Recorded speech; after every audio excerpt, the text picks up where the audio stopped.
Here I am at 2:10 a.m. in the morning working on a video essay concerning myself with logic, truth, and most importantly, morality.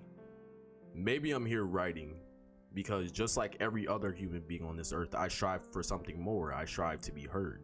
People who often speak of their great truth have their optimistic views betray them, often right in front of their eyes. This code of truth people wear is often never truth at all. It often manifests itself in people who seek more from something no more fictional than the ideals that have driven them to do more horrific things than the untold evil that they wish to destroy. In the words of a great man, it's justice. The Punisher came out in 2017. I have rewatched the entire series at least 3 times because I adore almost every character. Even poor Curtis. This man gets his ass whooped in both seasons for things that have nothing to do with it. The episode in season that we're focusing on today is episode 11, season 1. Specifically, the conversations between Special Agent Rollins and Special Agent Marion James. Rollins is a man blinded by the enrichment of his career and apparently his pockets, so he does horrible things such as founded a murder squad, ordered the death of Frank Castle's family, tortured probably hundreds of people, sent multiple soldiers to their deaths because of his own selfish pride. He ordered the death of Gunnar Henderson. He indirectly murdered Sam Stein. He kidnapped the Liebermans and threatened Billy Russo, aka his partner in crime. And the attempted murder of Frank Castle twice. And that's just the stuff that I can remember. Overall, he believes that everyone in every soul that he's ever sent under was for a purpose. A part of this is sadism, but his lack of empathy is despised by Marion when she tells him, "Do you know, I used to suffer from panic attacks. Out of the blue, couldn't breathe, heart pounding in my chest like I was having a coronary. 2 years of it.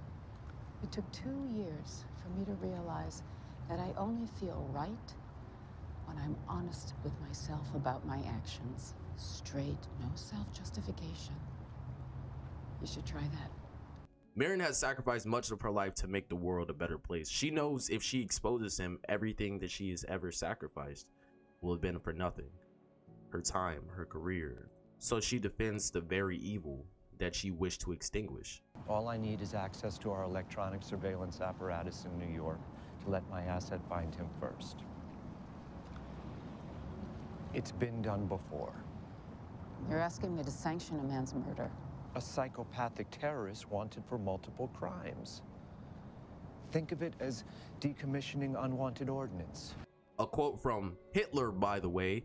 The best way to take control over a people and control them utterly is to take a little freedom at a time, to erode rights by 1,000 tiny and almost imperceptible reductions. In this way, the people will not see those rights and freedoms being removed until past the point of which these changes cannot be reversed. End quote. By using CIA apparatus, he evades the privacy of millions of people. This desecration of what protection the government uses to protect us is abused. After Marion realizes the extent of what Rollins has done, she tells him, "This is not what we stand for, Bill. Not what we do."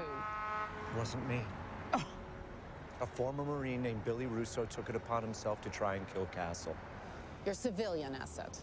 Because he was part of your Kandahar operation? The fact that the military was trafficking heroin is a matter of record.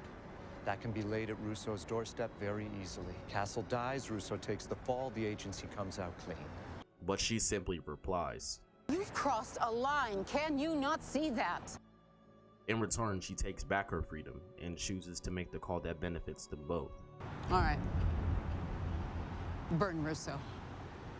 Yes, ma'am.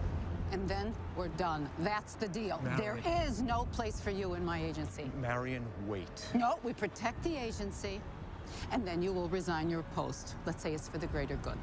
The discussion of the greater good is always one converted into something far from good. Think about Thanos, Valentine, Magneto, Ra's al Ghul. All antagonists who believe all the terrible acts they have committed will all mean something in the end. That the chaos introduced will be for anything more than a delusional code of truth that they wrap themselves in to avoid the truth that the world can be more. That humanity can be more.